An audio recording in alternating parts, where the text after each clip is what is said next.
Hello everyone, myself Pawan and I welcome all of you to our beautiful channel Moral Minds। तो आज के इस lecture में हम लॉ ऑफ मोशन इस चैप्टर का law of conservation of momentum ये टॉपिक स्टडी करेंगे। जैसे कि आप जानते हैं इसके पहले हमने इस चैप्टर के बहुत सारे कॉन्सेप्ट क्लियर किए हैं। इसमें हमने न्यूटन का first law of motion, Newton का सेकंड लॉ ऑफ मोशन, पुली के प्रॉब्लम्स, मोमेंटम, इंपल्स, इसके भी प्रॉब्लम्स हमने ऑलरेडी कवर किए हैं। तो आज के इस लेक्चर में हम law of conservation of momentum और न्यूटन का थर्ड लॉ ऑफ मोशन ये भी स्टडी करेंगे। तो जैसा कि मैं कहता हूँ लेक्चर शुरू होने से पहले कि अगर आपके मन में कोई रैंडम थॉट्स आ रहे हैं या फिर आपके ऊपर कोई अगर स्ट्रेस हो तो उस स्ट्रेस को और उस थॉट को थोड़ी देर के लिए बेटा बाजू में रखो और अपना पूरा फोकस अभी अपने बोर्ड पर रखना है और फ्रेश माइंड से हमें आज के इस टॉपिक पे फोकस करना है क्योंकि टॉपिक बहुत इंपॉर्टेंट है। आपको बहुत सारे क्वेश्चन पीवाईक्यूज भी law of conservation of momentum के देखने को मिलेंगे। ठीक है, तो इसे स्टडी करने से पहले आप पहले पढ़ेंगे Newton third law of motion, जिसका मैं आपको स्टेटमेंट बताऊंगा और कुछ एग्जांपल्स भी कवर करूंगा। उसके बाद हम law of conservation of momentum पढ़ेंगे और लास्ट में जो अपना फ्री बॉडी डायग्राम है उसकी जो बेसिक कंसेप्ट है वो भी हम स्टडी करेंगे। तो चलो शुरू करते हैं। तो law of conservation of momentum उसको पढ़ने से पहले आपको Newton third law of motion आना बहुत जरूरी है। तो Newton third law of motion हमें क्या कहता है बेटा? न्यूटन का थर्ड लॉ ऑफ मोशन हमें यह कहता है कि आपने भी पहले बचपन से पढ़ा है और अभी भी हमें पढ़ना है। ठीक है, तो third law of Newton third law of motion क्या कहता है बेटा? to every action there is always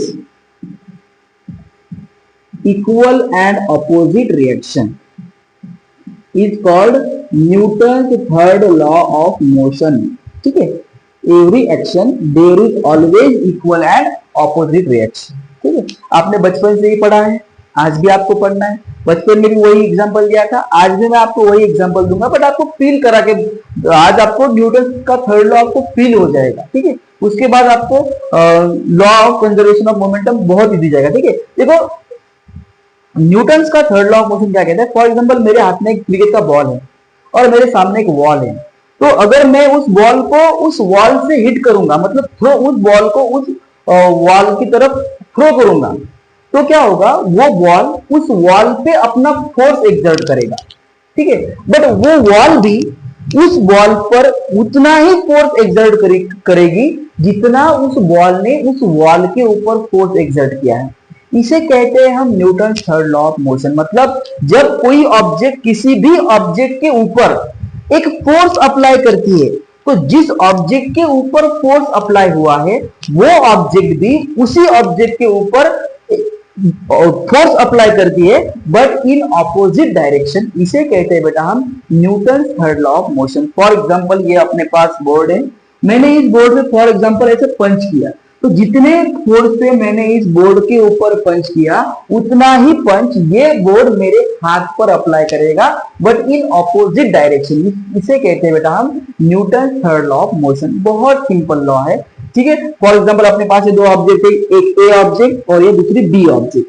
तो जब ए ऑब्जेक्ट बी ऑब्जेक्ट के ऊपर अपना फोर्स अप्लाई करती है तो उसी टाइम पे उसी वक्त पे बी भी ए ऑब्जेक्ट पर उतना ही फोर्स अप्लाई करती है बेटा बट इन ऑपोजिट डायरेक्शन। इसे कहते हैं हम Newton third law of motion. मतलब अगर ए ऑब्जेक्ट ने बी ऑब्जेक्ट के ऊपर फोर्स अप्लाई करा तो बी ऑब्जेक्ट भी ए ऑब्जेक्ट के ऊपर उतना ही फोर्स अप्लाई करेगी बट इन ऑपोजिट डायरेक्शन। तो जब इन दो ऑब्जेक्ट का कोलिजन होगा तो ए भी थोड़ी बहुत पीछे जाएगी और बी भी थोड़ी बहुत पीछे जाएगी, बट ए ने बी के ऊपर फोर्स अप्लाई किया तो ए क्यों पीछे गई? क्योंकि जितना फोर्स ए ने बी के ऊपर अप्लाई किया है उतना ही फोर्स बी ने भी ए के ऊपर अप्लाई किया है। इसे कहते हैं बेटा हम Newton third law of motion. ठीक है, तो अगर फॉर एग्जाम्पल अपने पास दो ऑब्जेक्ट है, ऑब्जेक्ट ए और ऑब्जेक्ट बी, तो हम यहाँ लिखेंगे force of object A on object B, ठीक है, sorry force of object A with respect to B is equal to force of object B with respect to A but in opposite direction. इसे कहते हैं बेटा हम Newton third law of motion. I hope तुम्हें third law of motion समझ में आ गया होगा। इसके बहुत सारे एग्जांपल है बेटा। मान लो अपने पास बॉल है, मैंने उस बॉल के ऊपर बॉल फेंक के मारा, बॉल फिर से मेरे हाथ में आएगा। क्यों आएगा? क्योंकि जितना फोर्स उस बॉल ने उस वॉल पे एक्सर्ट किया है उतना ही फोर्स उस बॉल ने उस बॉल पे एक्सर्ट किया है, इसी की वजह से मेरे हाथ में आएगा, ठीक है। फॉर एग्जाम्पल अपने पास एक गन है, हमने गन को ऐसे शूट किया, तो जब हम गन को शूट करते हैं तो तब हमारे हाथ को झटका लगता है, ठीक है। तो वो झटका किसकी वजह से लगता है? तो जब बुलेट उस गन से बाहर निकली तो जितना फोर्स उस गन ने उस बुलेट पे अप्लाई किया है उतना ही फोर्स उस बुलेट ने उस गन पे ही अप्लाई किया है, तभी हमारे हाथों को झटका लगता है, ठीक है। तो उसके बाद जब आप किसी चेयर पे बैठते हो तो आई एम सॉरी, तो चेयर पर बैठने के बाद जितना फोर्स आपने चेयर पे अप्लाई किया उतना ही फोर्स वो चेयर आपके ऊपर फोर्स अप्लाई करती है, तभी जाके आप उस चेयर पर बैठ सकते हो। अगर उतना फोर्स उस चेयर ने आपके ऊपर नहीं लगाया तो चेयर टूट सकती है, ठीक है। तो ये भी अपना एक एग्जांपल हो गया। और इसका एक और एग्जांपल है, जब आप स्विमिंग करते हो तो आप स्विमिंग करते हो तो आप क्या करते हो? वाटर के ऊपर अपना फोर्स अप्लाई करते हो, तो जितना फोर्स आपने वाटर के ऊपर अप्लाई किया है उतना ही फोर्स वाटर भी आपके ऊपर अप्लाई करता है, तभी जाके आप स्विम करके आगे बढ़ सकते हो। इसका एक और एग्जांपल है, जब अपना रॉकेट का एक्सप्लोजन होता है तो रॉकेट जो है फायर एक्सटिंग्विश करके ऊपर जाता है। तो इसका मतलब क्या? उसने फायर जो अपना सरफेस है, सरफेस पे ऊपर उसने फायर एक्सटिंग्विश किया। इसका मतलब क्या? उसने अपना फोर्स सरफेस पर एक्सर्ट किया। तो जितना फोर्स उसने सरफेस पर एक्सर्ट किया उतना ही फोर्स उस सरफेस ने रॉकेट के ऊपर अप्लाई किया, तभी तो अपना रॉकेट ऊपर जाता है। तो ये अपने Newton third law of motion के कुछ डेली लाइफ के एग्जांपल थे, ये उसका स्टेटमेंट है बेटा, ठीक है। आई होप तुम्हें समझ में आ चुका होगा। अभी हम बढ़ते बेटा अपने law of conservation of momentum पे, ठीक है। तो डोंट वरी, मैं आपको Newton third law of motion और लिफ्ट के प्रॉब्लम भी कवर कराने वाला हूँ। लिफ्ट के प्रॉब्लम जो है बेटा उसमें Newton third law of motion भी लगता है, और 2-3 कंसेप्ट जो है मुझे आपको उसी लेक्चर में अटेंड करनी पड़ेगी। तो आज के लेक्चर में law of conservation of momentum, Newton third law of motion, lift के प्रॉब्लम, फ्री बॉडी डायग्राम, ये सब पॉसिबल नहीं है। मुझे अगर आपको लिफ्ट के प्रॉब्लम्स बताने हैं तो लिफ्ट के प्रॉब्लम्स की कंसेप्ट बतानी है, न्यूटन का थर्ड लॉ ऑफ मोशन बताना है, तो उसके लिए मुझे अलग से एक प्रॉपर लेक्चर तैयार करना पड़ेगा, तभी जाके आपको Newton third law of motion और ज्यादा क्लैरिफाई हो जाएगा। Newton third law of motion के आप प्रॉब्लम्स भी इजीली कर सकोगे, और जो लिफ्ट के प्रॉब्लम्स होते हैं वो भी आप इजीली कर सकोगे। बट उसके लिए मुझे एक अलग से लेक्चर तैयार करना पड़ेगा। एक ही लेक्चर में आप law of conservation of momentum, Newton third law of motion, lift, ये प्रॉब्लम्स आपको नहीं मतलब आप नहीं कवर कर सकते, उसके लिए टाइम लगता है बेटा। क्योंकि जो है मतलब अगर मैं एक ही लेक्चर में आपको मैं पढ़ा सकता हूँ, ऐसा वैसी कोई बात नहीं कि मैं आपको नहीं पढ़ा सकता हूँ, बट बेटा उसको टाइम लगता है, ठीक है। और मुझे आपको तरीके से पढ़ाना है, पूरा फील लेके हर एक कंसेप्ट को डिटेल में पढ़ाना है, ठीक है। तो मतलब मैं आपको ऊपर से नहीं पढ़ा सकता, मुझे आपको डीप पढ़ाना है और विद कंसेप्ट पढ़ाना है। तो आई होप आपको ये समझ में आ चुका होगा, और नोट करने की कोई जरूरत नहीं है, चाहो तो इतना आप नोट कर सकते हो, ठीक है। अभी हमें देखना है बेटा law of conservation of momentum क्या है। तो इसके पहले मैंने आपको मोमेंटम क्या है ये समझा दिया है। जिन बच्चों को मोमेंटम में कंफ्यूजन है उनके लिए मैंने ऑलरेडी मोमेंटम का कंसेप्ट इंपल्स में और Newton second law of motion के लेक्चर में पढ़ा दिया है। बहुत आराम से और कायदे से मैंने आपको मोमेंटम पढ़ाया है। तो जिन बच्चों का मोमेंटम क्लियर नहीं है वो जाके वो लेक्चर देख सकते हो, ठीक है। तो अभी हमें क्या देखना है बेटा? Law of conservation of momentum. तो पहले मैं इसका स्टेटमेंट लिखूंगा, उसके बाद आपको उसका फील लेके समझाओ, ठीक है, और उसके बाद हम प्रॉब्लम देखेंगे। देखो law of conservation of momentum क्या कहते हैं बेटा, इसका हमें प्रूफ भी इंपॉर्टेंट है, ठीक है। तो law of conservation of momentum क्या कहता है, थोड़ी देर के लिए मैं इसको टॉपिक को इरेज करता हूं ताकि हमें थोड़ा बहुत स्पेस रह जाए लिखने के लिए, ठीक है। तो law of conservation of momentum क्या कहता है बेटा? When there is no external force act on the system, then the momentum of the system, the momentum of the system remains constant और remains conserved, ये है अपना कंजर्व, ठीक है।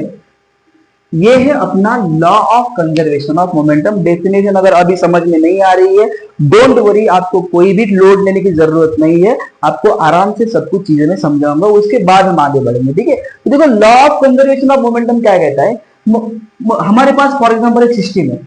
आई होप आपको सिस्टम का मीनिंग समझ में आता है। जब दो ऑब्जेक्ट के बीच में फोर्सेस का ट्रांसफॉर्मेशन होता है तो वो दो ऑब्जेक्ट मिल के एक सिस्टम तैयार कर दे, ठीक है।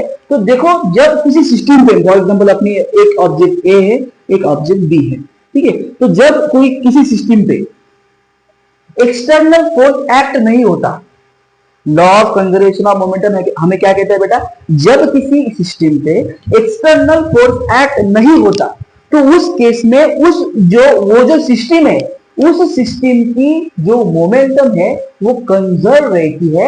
ये कहता है हमें law of conservation of momentum. अगर फील नहीं आया तो आपको फिर से एक बार बता दो बेटा। देखो फॉर एग्जांपल अपने पास ऑब्जेक्ट ए है और ऑब्जेक्ट बी है, और ऑब्जेक्ट ए और बी के बीच में फॉर एग्जांपल कोलिजन हो गया। ऑब्जेक्ट ए का फोर्स इस तरह से लगा, ऑब्जेक्ट बी का फोर्स इस तरह से लगा। थोड़ी देर बाद ऑब्जेक्ट ए और ऑब्जेक्ट बी के बीच में बेटा कोलिजन हुआ। ये ऑब्जेक्ट ए, ये ऑब्जेक्ट बी, इसने इसको इस तरह से फोर्स अप्लाई किया, इसने इसको इस तरह से फोर्स अप्लाई किया, तो ए और बी में कोलिजन हुआ।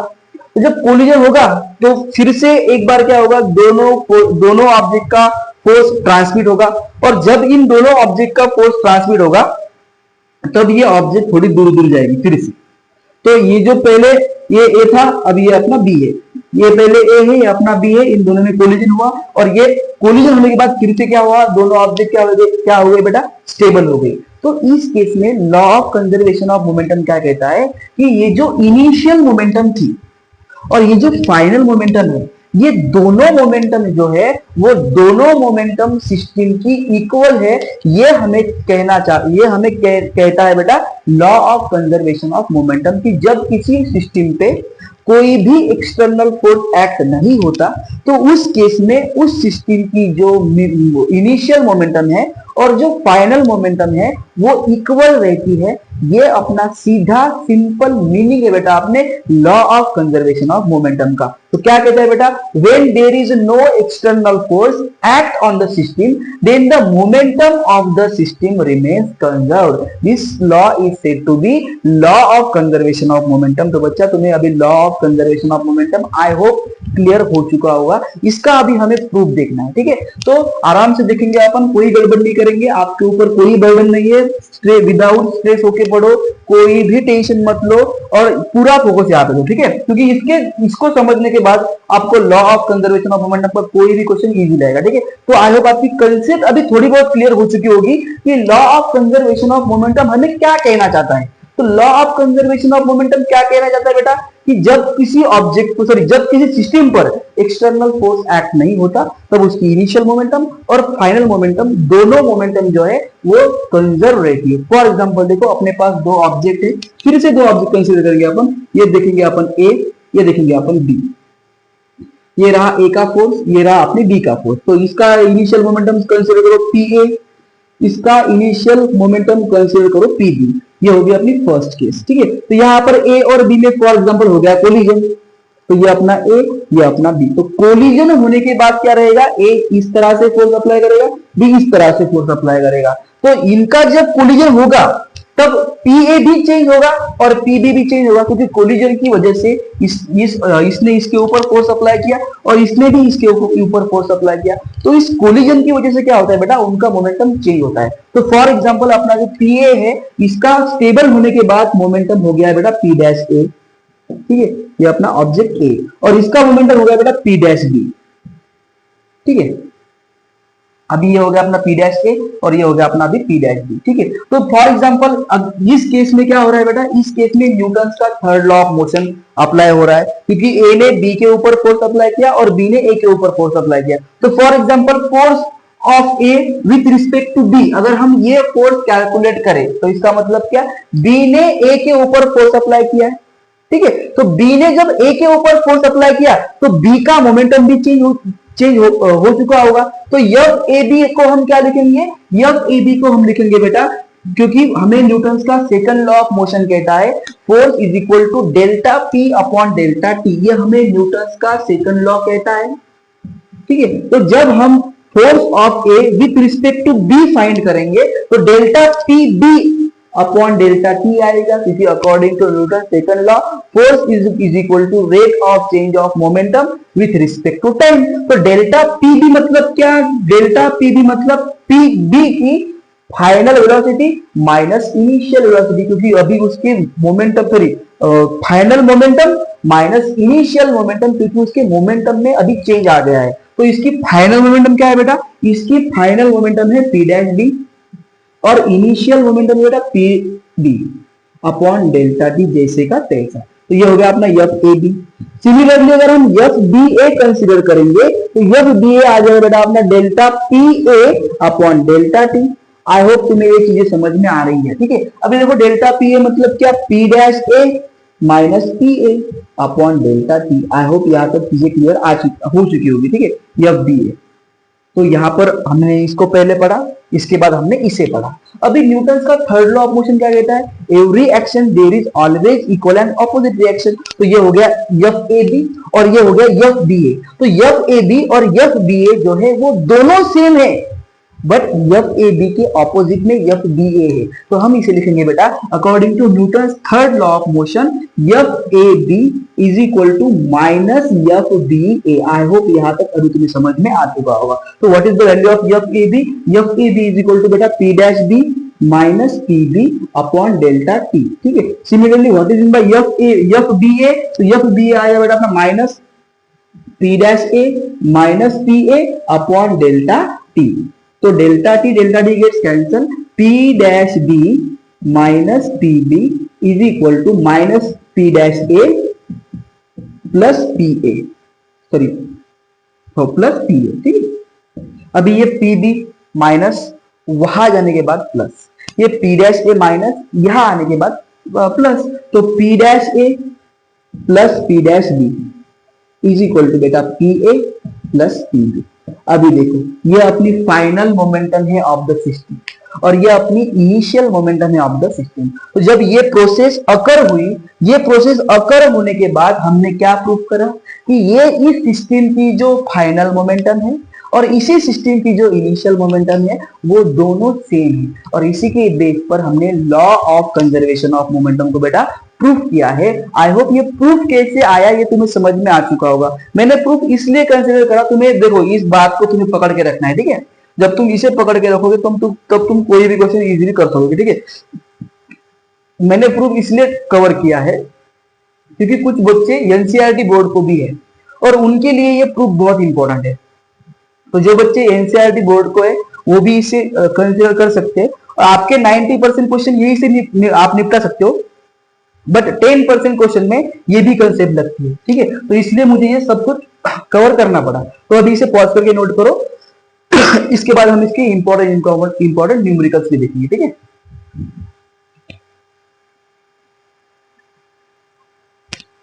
चलो बेटा हो गया।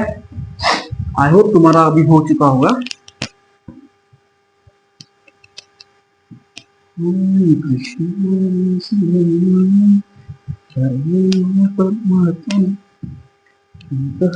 देखो अभी अपनी कंसेप्ट क्लियर है। देखो फिजिक्स में क्या होता है बेटा, कंसेप्ट के बेस पर तुम्हें क्वेश्चन ट्राई करने होते हैं। ठीक है, तो कंसेप्ट को भी टाइम दो और क्वेश्चंस को भी टाइम दो। ठीक है, दोनों चीजों को टाइम देना पड़ता है अपने को।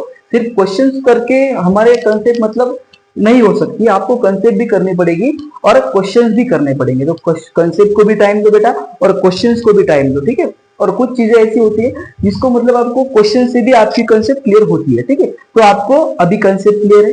अभी सिर्फ हमें क्वेश्चंस के टाइप देखने की, क्वेश्चंस कैसे आते हैं।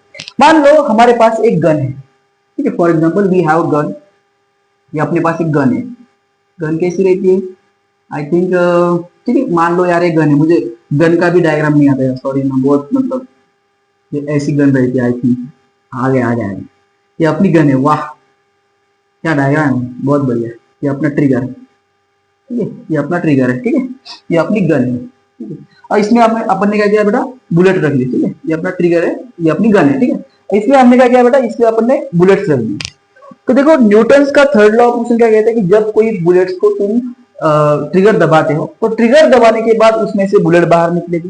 तो वो बुलेट जब बाहर निकलेगी तो जिस फोर्स से वो बुलेट बाहर निकली तो वो बुलेट उतना ही फोर्स उस गन पे अप्लाई करेगी। ठीक है, ये हो गया अपना न्यूटन्स का थर्ड लॉ ऑफ मोशन। तुम्हें क्वेश्चंस कैसे आते हैं law of conservation of momentum पे? तुम्हें कहते हैं कि अपने पास एक बुलेट है, फॉर एग्जांपल अपने पास एक गन है, फॉर एग्जांपल जिसका मास है मेरा 10 kg, फॉर एग्जांपल 10 kg की अपने पास एक गन है जिसमें एक बुलेट है जिसका मास है बेटा 20 ग्राम। ठीक है, जिसकी वेलोसिटी है बेटा 180 मीटर पर सेकंड। ठीक है, तो जब तुम उस बुलेट को, उस गन को फायर करोगे तो फायर करने के बाद ये जो बुलेट है और ये जो गन है, ये गन का वेलोसिटी क्या रहेगा ये तुम्हें पूछते हैं। मैं आपको फिर से एक बार क्वेश्चन क्लियर करके बता दूं क्योंकि इसमें यही क्वेश्चन आएंगे, ज्यादा क्वेश्चन नहीं आएंगे। देखो क्या कहता है क्वेश्चन, तुम्हें एक गन दी जाती है, तुम्हें उसका मास दिया जाता है, तुम्हें उसके अंदर जो बुलेट है वो भी दी जाती है, उसका भी मास दिया जाता है, उसकी भी वेलोसिटी दी जाती है, और उसकी वेलोसिटी देने के बाद तुम्हें ये कहा जाता है कि ये जो गन है अगर तुम उसका ट्रिगर दबाओगे तो जब तुम शॉट को मतलब फायर करोगे तब वो जो गन है उस गन की वेलोसिटी क्या रहेगी ये तुम्हें सिंपल पूछा जाता है। और बहुत सिंपल क्वेश्चन होता है, बहुत सिंपल। देखो तुम्हें क्या करना पड़ेगा, mass momentum of the initial momentum of the system is equal to final momentum of the system. तो initial momentum of the system क्या रहेगा बेटा, momentum of the gun, sorry mass of the gun multiply the velocity of the gun is equal to mass of the bullet is equal to velocity of the bullet। इसका initial momentum और इसका momentum क्या रहेगा बेटा, same रहेगा। तो ये हमें law of conservation of momentum कहता है। तो M G is equal to V G is equal to M B is equal to V B. तो फॉर एग्जांपल हमारे पास एम क्या है बेटा 10 kg। मैं सिर्फ आपको समझा रहा हूँ, ठीक है, आपको ऐसे ही क्वेश्चन देखने को मिलेंगे। ठीक है, तो क्वेश्चन को समझो कि कैसे बनते हैं, जब आप उनको पढ़ोगे तो आपको आराम से समझ में आएगा। ठीक है, देखो अपने पास एम जी कितना है 10, ठीक है, मास ऑफ द गन है, और वेलोसिटी ऑफ द गन हमें फाइंड करना है। ठीक है, फॉर एग्जांपल एम बी कितने अपने पास 20 ग्राम में है, तो 20 ग्राम को अगर हम 1000 से डिवाइड करें तो वो केजी में कन्वर्ट हो जाएगा। वेलोसिटी कितनी बेटा अपनी 180 मीटर पर सेकंड। ठीक है, तो 0 0 0 0 gets cancel. 10 is equal to 10 multiply by V G, ठीक है, is equal to 2/10 multiply by 18। ठीक है, तो ये हो जाएगा अपना Vg is equal to 36/100। I hope आपको समझ में आ रहा होगा। ठीक है, तो Vg इज इक्वल टू क्या हुआ बेटा, Vg इज इक्वल टू हुआ बेटा अपना 0.36 मीटर पर सेकंड। तो वो जो वेलोसिटी ऑफ द गन है वो 0.36 मीटर पर सेकंड की वेलोसिटी से वो मूव होगी। ये हो गया अपना फर्स्ट टाइप। ठीक है, इसमें टाइप बदलता है। इसमें क्या कहता है कि आपने पास एक राइफल है फॉर एग्जांपल, ठीक है, देखो एक राइफल है अपने पास फॉर एग्जांपल, उस राइफल का मास है फॉर एग्जांपल बेटा मास ऑफ द गन, ठीक है, मैं गन कंसीडर कर दूं। ठीक है, अपने पास एक गन है, उस गन का मास है फॉर एग्जांपल 50 kg।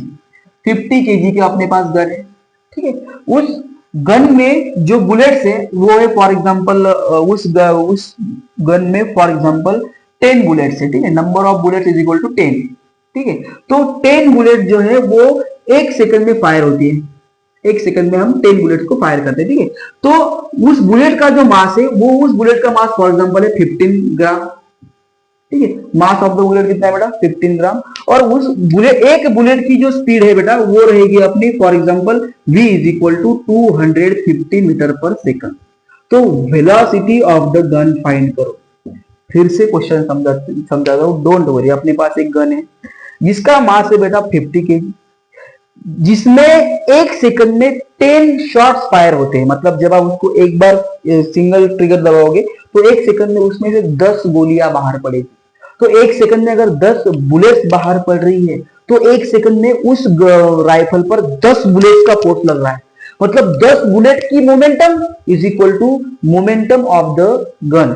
ठीक है, आई होप आपको चीजें समझ में आ रही है। ठीक है, तो ये यहाँ पे रहेगा अपना mg, ये अपना मास हो गया, ये नंबर ऑफ बुलेट हो गए, ये अपना मास ऑफ एक बुलेट का मास हो गया। ठीक है, तो वेलोसिटी ऑफ वन बुलेट। और आज को क्या फाइंड करना है, वेलोसिटी ऑफ गन। बहुत सिंपल क्वेश्चन है, initial momentum is equal to final momentum of the system. अगर आप करोगे आप कोई भी क्वेश्चन इजीली सॉल्व कर सकते हो। तो इस केस में आप क्या लिखोगे बेटा, according to law of conservation of momentum, यहाँ पे आप लिखोगे बेटा mg, ठीक है, is equal to vg, sorry mg into vg is equal to mb into vb। मतलब क्या, moment initial momentum is equal to final momentum, ठीक है, according to Newton's third law of motion and law of conservation of momentum. तो mass of the gun कितना है बेटा अपना 50, ठीक है, इंटू वेलोसिटी ऑफ गन हमें फाइंड करना है। मास ऑफ द बुलेट कितना है बेटा, एक का मास कितना है 15। ऐसी अपने पास कितनी बुलेट है 10, तो यहाँ पर हम ऑलरेडी 10 से मल्टीप्लाई करेंगे। और मास ऑफ द गन कितना है बेटा, सॉरी बुलेट कितना है बेटा, यहाँ पर मैं यम भी लिखता हूँ। मास ऑफ द बुलेट कितना है बेटा 15 upon 1000 multiply by velocity of the bullet है बेटा 250। ये हो गया एक बुलेट का मोमेंटम मल्टीप्लाई बाय 10, मतलब 10 बुलेट का मोमेंटम। ये जो फाइनल मोमेंटम है वो इनिशियल मोमेंटम के इक्वल रहेगा। तो यहाँ पर ये जीरो गेट्स कैंसिल हो जाएगा, ठीक है। यहाँ पर अपन लिखेंगे 50 मल्टीप्लाई बाय vg, ठीक है, is equal to 15 multiply by 25 divided by 100। तो 25 4 जा 100 हो जाए, ठीक है। यहाँ पर अपन लिखेंगे vg is equal to 15 upon 4 multiply by 50, ठीक है। तो velocity of gun is equal to हो जाएगा 5 3 जा 5 10 जा, तो ये होगा अपना 3/40। ये हो गई अपनी velocity of the gun 3/40 metre पर सेकंड। तो इसमें ये भी वेरिएशन आता है, ठीक है। चाहो तो इसे आप पॉज करके नोट कर लो। मैं इसे एक बार आपको फिर से, इसमें एक और वर्जन आता है, इसी क्वेश्चन का एक और वर्जन आता है, तो मैं आपको अभी इसी के बेस पर आपको एक्सप्लेन करके बताऊंगा, ठीक है। पहले इसको पॉज करके नोट करो। चलो हो गया, ठीक है, आई होप आपका ही हो गया, ठीक है। अभी देखो ये जो नंबर ऑफ शॉट्स है वो 10 है 1 सेकंड में, बट आपको ये कहा गया हो कि 1 मिनट में 1 मिनट में उस बुलेट से 20 शॉट्स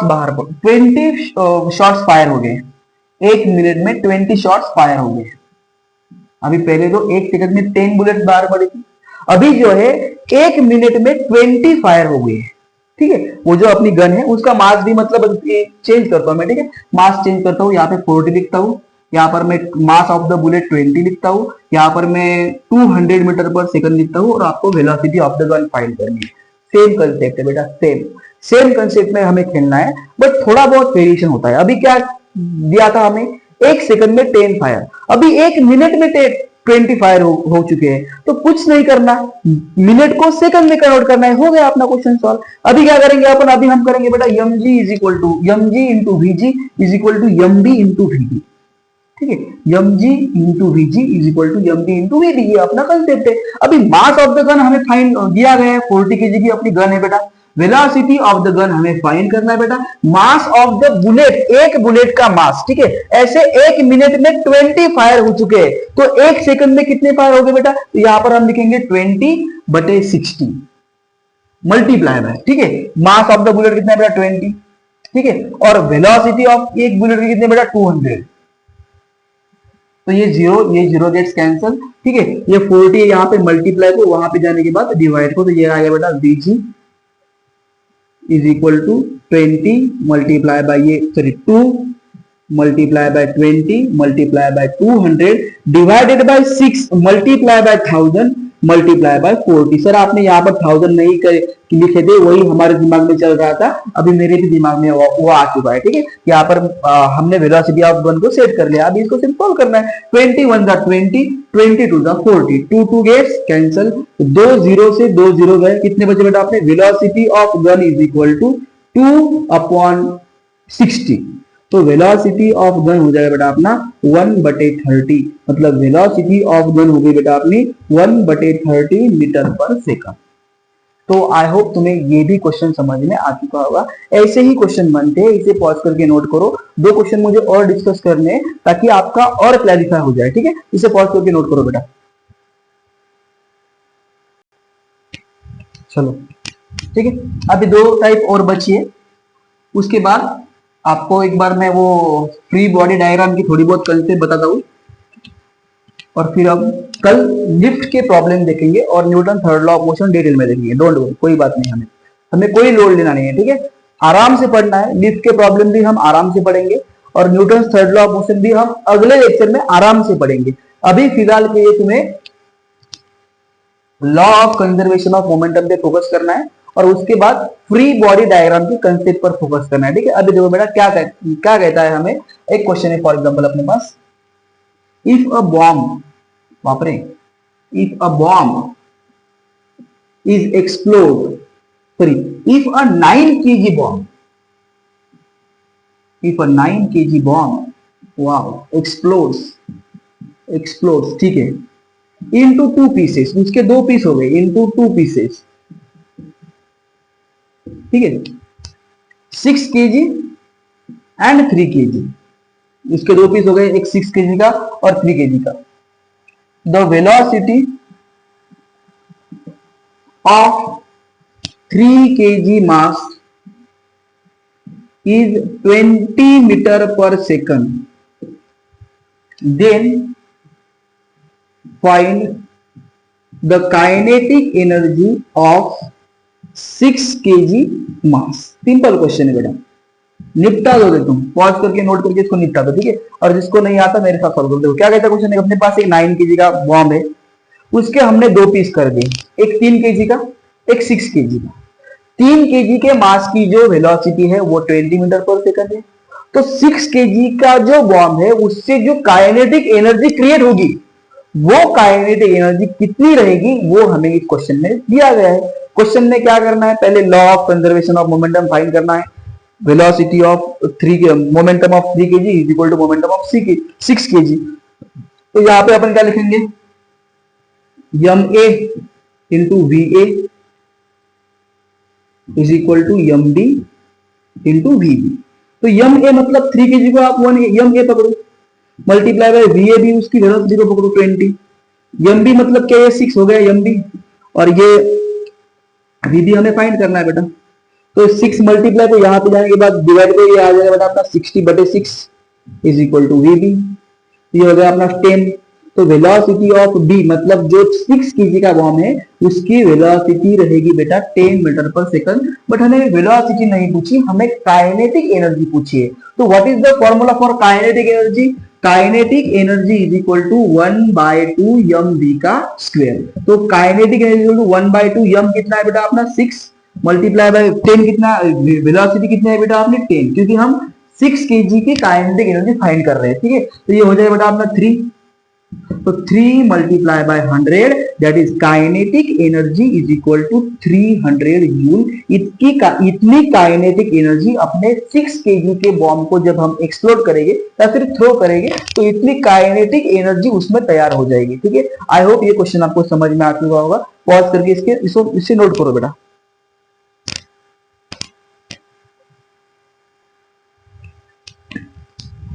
चलो बेटा अभी ये क्वेश्चन अपने पास, an object of mass 2 kg at rest at origin starts moving under the action of force F is equal to 3t square I plus 4j. The velocity of the object at 2 second will be, देखो question important है, question as a point of exam view important है question. क्या कहते हैं question, अपने पास एक object है जिसका मास है बेटा 2 kg, so the mass of the object is 2 kg, ठीक है। उसके बाद यहाँ पे सोल्यूशन लिखो, ठीक है। उसके बाद देखो हमें उसका फोर्स दिया गया, कितना बेटा force, F is equal to 3t square I cap plus 4j cap, जो ऑलरेडी हमें न्यूटन में दिया गया है, ठीक है। The velocity of the object at 2 second will be, तो 2 सेकंड में उस ऑब्जेक्ट की वेलोसिटी कितनी रहेगी ये तुम्हें पूछा गया है, ठीक है। तो अभी देखो बेटा यहाँ पे हमें अप्लाई करना पड़ेगा, हमें मास दिया गया है, ठीक है। हम एक बात जानते हैं कि force is equal to mass into acceleration होता है, तो इस फोर्स का यूज करके हम 2 kg का जो है वो एक्सेलरेशन फाइंड कर सकते हैं।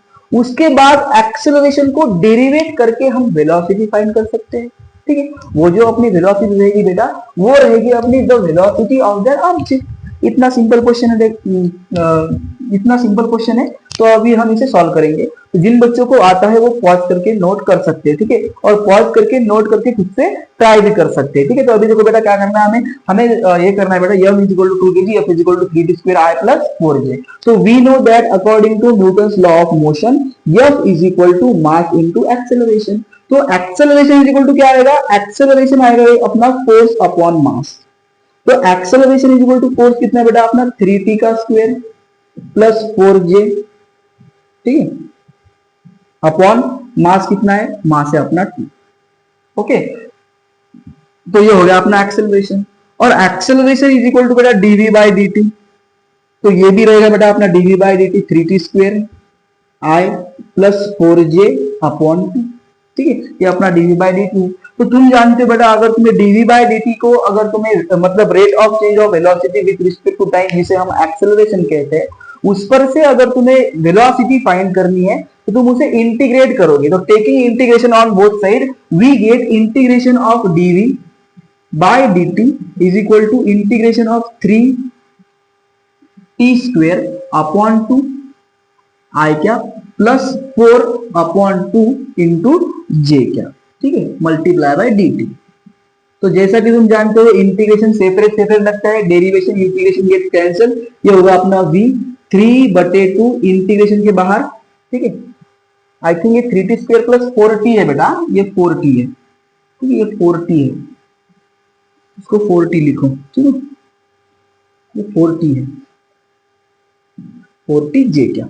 अभी देखो ये क्या रहेगा बेटा, टी स्क्वायर आई क्या बाहर आएगा अपना T square into D T plus 4/2 into T sorry into J क्या इंटीग्रेशन में टी बटे डी टी, ठीक है। तो यहाँ पे आएगा बेटा अपना v इज इक्वल टू, इसका इंटीग्रेशन होता है बेटा x to the power n plus 1 upon n plus 1, तुम जानते हो। यहाँ पे आएगा बेटा अपना 3t का क्यूब अपॉन 6, यहाँ पे आएगा इंटू आई क्या, ठीक है, सॉरी हाँ आई क्या, ठीक है, प्लस ये आएगा बेटा अपना 2 टू द 4, और ये होता है बेटा अपना टी स्क्वायर अपॉन 2, ठीक है, इंटू जे क्या।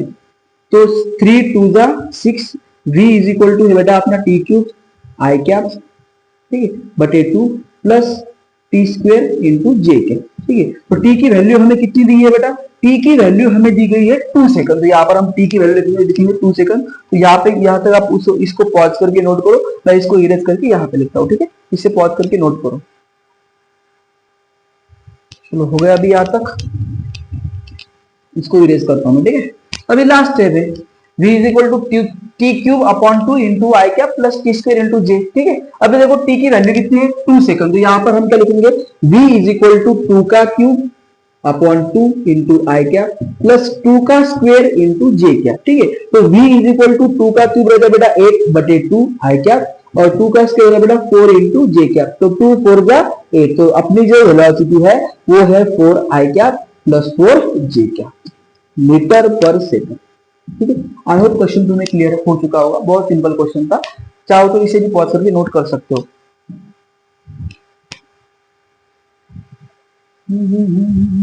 आई होप हो गया आपका।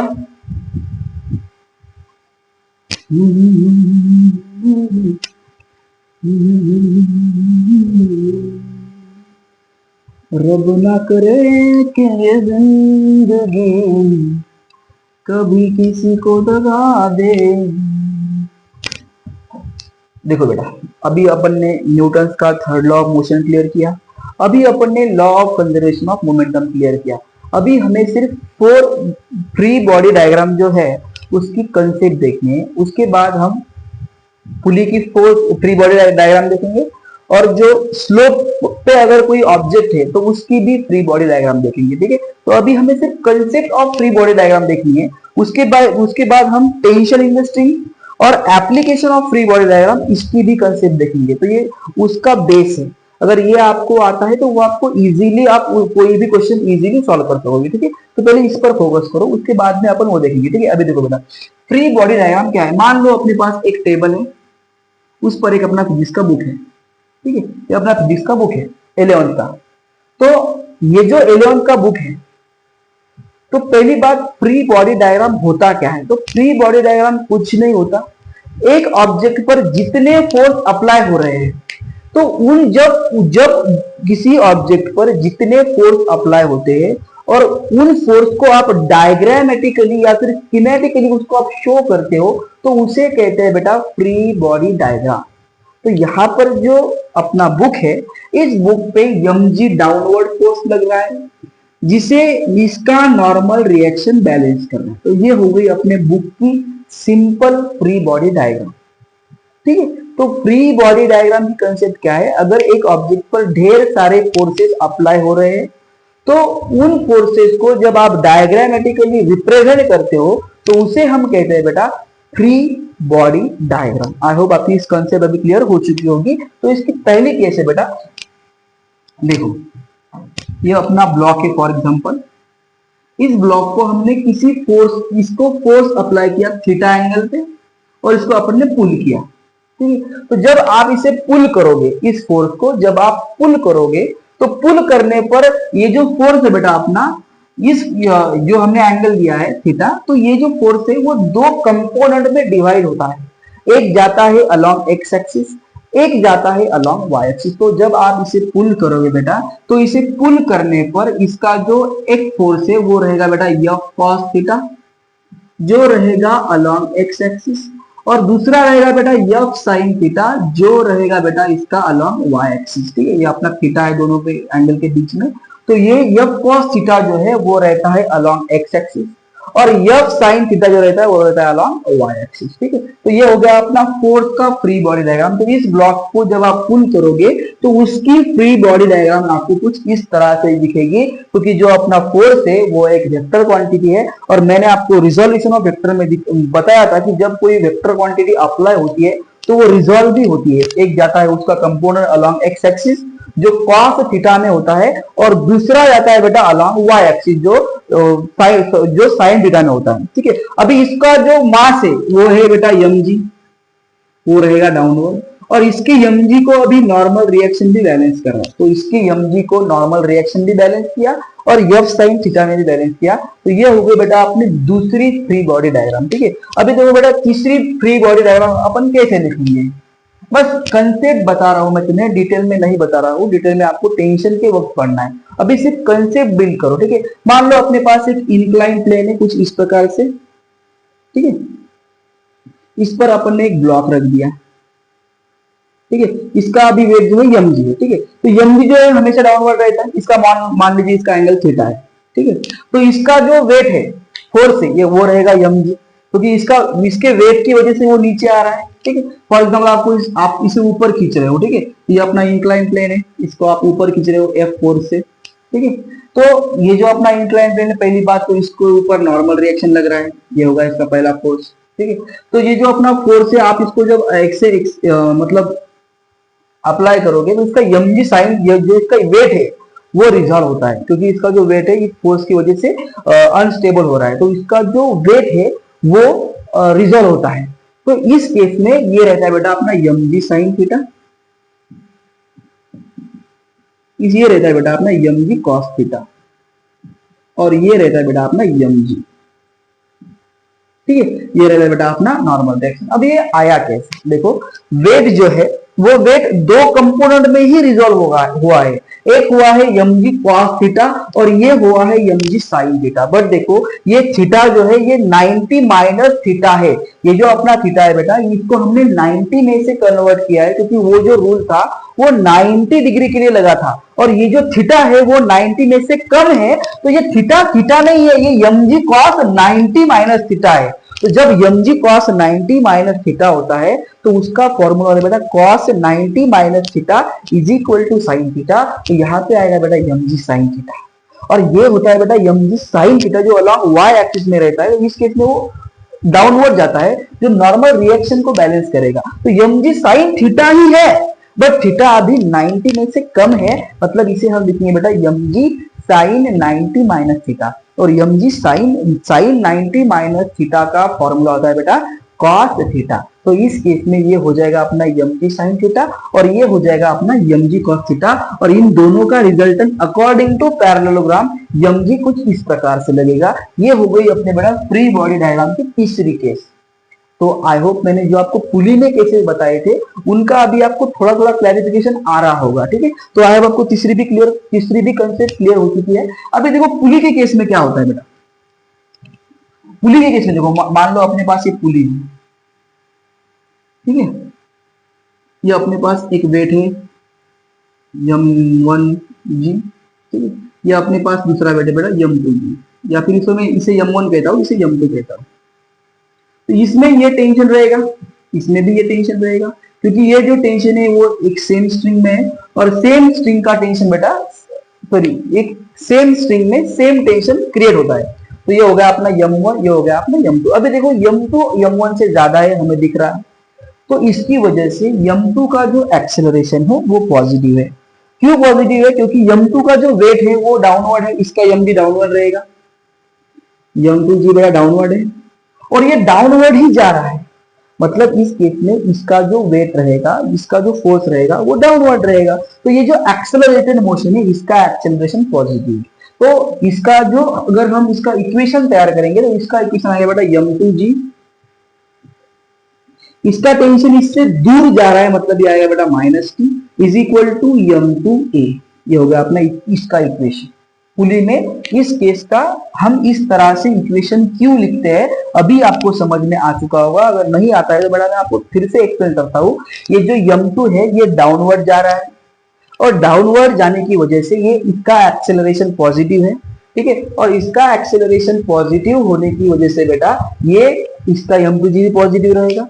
इसका tension always away from the mass रहता है, तो ये निगेटिव में आ जाएगा, और ये m2a ऑलरेडी जैसे का तैसा रहेगा, क्योंकि मैंने आपको टेंशन एक्सप्लेन किया है, ठीक है। अभी देखो ये जो m1 है ये नीचे जाने की कोशिश कर रहा है, क्योंकि इसका m1g है जो वो ऑलरेडी डाउनवर्ड है, बट ये m2 की वजह से ऊपर जा रहा है, मतलब ये m1g को अपोज कर रहा है इस केस में। तो इस केस में m1g पॉजिटिव नहीं रहेगा, इस केस में m1g निगेटिव रहेगा। तो इससे हम कहेंगे बेटा t minus m1g is equal to m1a, ठीक है। तो आई होप पुली के क्वेश्चन में ये दो इक्वेशन हमने कैसे डिराइव किए ये आपको अभी समझ में आ चुका होगा। तो जब आपको पुली में रिएक्शन पूछा जाता है कि what is the reaction of a normal reaction, तो सिंपल सी कंसेप्ट है, टेंशन को अगर आप 2 से मल्टीप्लाई करते हो तो आपको नॉर्मल रिएक्शन भी मिल जाती है, ठीक है। तो ये हो गया अपनी पुली के फ्री बॉडी डायग्राम की कंसेप्ट। तो आई होप बेटा आज के लिए सिर्फ इतना ही था। आज थोड़ी मतलब डिफिकल्टीज थी, इसलिए लेक्चर में थोड़ा सा मतलब थोड़ा बहुत ही लेक्चर अटेंड कर सका हूं मैं, क्योंकि थोड़ा बहुत अभी इशू चल रहा है, ये सिस्टम का कुछ थोड़े पर्सनल भी इशू चल रहे हैं, इसलिए मैंने आज थोड़ा सा जो है छोटा लेक्चर रखा। बट मैं कोशिश करूंगा कि आपको हर रोज डेली अपडेट देता रहूं, आपको अच्छे कंसेप्ट डेली हम स्टडी करेंगे, चाहे कुछ भी हो जाए, हमें रुकना नहीं है, मुझे भी नहीं रुकना और आपको भी नहीं रुकना। आपको भी पढ़ाई करनी है बेटा, और आपको पढ़ाई करनी है, और मुझे सिलेक्शन चाहिए। मुझे हर एक बच्चे को जो मुझसे पढ़ता है मुझे सिलेक्शन चाहिए बेटा। फिजिक्स को भी उतना ही इंपॉर्टेंस दो, केमिस्ट्री को भी उतना ही इंपॉर्टेंस दो, जो आईआईटी की तैयारी कर रहे हो मैथ को भी टाइम दो बेटा, और जो नीट की तैयारी कर रहे हो वो आप बायोलॉजी को भी टाइम दो बेटा, ठीक है। और आपको 101% सिलेक्ट होना है, मतलब होना है, हमें एक सीट हमारे लिए तैयार करनी है, और उसके लिए आपको अभी मेहनत करनी पड़ेगी बेटा, उसके सिवा आपका कुछ नहीं हो सकता, ठीक है। तो जब आप मेहनत करोगे, पढ़ोगे, तभी आपका सिलेक्शन होगा, वरना नहीं होगा, ठीक है। तो आज के लेक्चर में हमने क्या क्या कवर करा बेटा? आज के लेक्चर में हमने Newton third law of motion का कंसेप्ट देखा, सिर्फ प्रॉब्लम नहीं देखे जो हमें देखने हैं। उसके बाद हमने law of conservation of momentum का कंसेप्ट भर भर के देखा, प्रॉब्लम भी भर भर के देखे। उसके बाद हमने फ्री बॉडी डायग्राम का कंसेप्ट देखा, ठीक है, जो आपका भी बेस क्लियर हो चुका है। तो बेटा आज के लिए सिर्फ इतना ही था। Thanks for watching and always stay blessed.